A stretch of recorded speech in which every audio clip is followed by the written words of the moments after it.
So, hi guys, mayong adlaw sa inyong tanan. Today is December 3, 2023. Nandito na naman tayo sa ato ang Sword Twist Guide combination. Laban lang gihapon ta kasi dahil makatsamba na.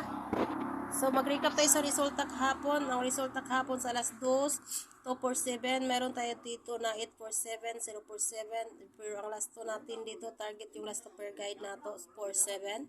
Tapos sa 5 PM 265.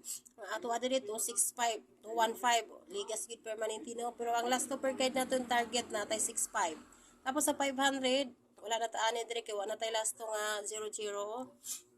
Okay, so ito yung last to nato gahapon para sa last 9 no. Ito yung last nato para sa last 9. So wala tayong double zero diha. Wala. Pero naata ng 500 guys ha atong November 21 na ano to, na guide. Pero kung di ba kung gipang sulat, kung naay naka-maintain ani, daog mo, di ba?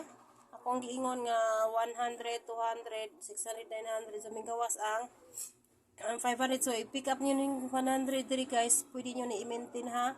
Pwede kayo ninyo i-maintain kay busing mo balik na po double zero. Okay? Pwede niyo na i-maintain. Ayan, so basin mo gawas na po na. Pero mayroon na po tag kuan, naaman po na at napunta ng mga kuan ano. Ang gapon late na. Oh, okay. Sabihin na dia. So, continue tayo dito tayo sa last 2 per guide. Ito yung last 2 per guide natin 4241 0201 6261 12101. So, ang nagawa natin combination kini sorry. Sorry guys, giubo ko. So, pwedeng taya ng 641 to 16601. Tapos, 362, pwede nyo tayaan. All draw rin. Dari. Dubli na to kini 212, 255, escalera. Basin mag-tryo. In case na mag-tryo, mo ni ako ang tryo guys. Okay? Tapos, code na to 123, 023 o 022. Wala akong pa-code.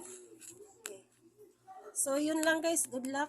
So, ganahan mo sabay-sabay sa ganahan lantaw lang kay ako aghatag na kong kuan kahit wala ko gaingon nga daghantag numbers no pero ako gaingon na tayana ninyo tanan ako alang kaya kung namoy giganahan mo yung tayan kung wala mo giganahan okay lang. Okay, so yun lang guys, bye bye, good luck.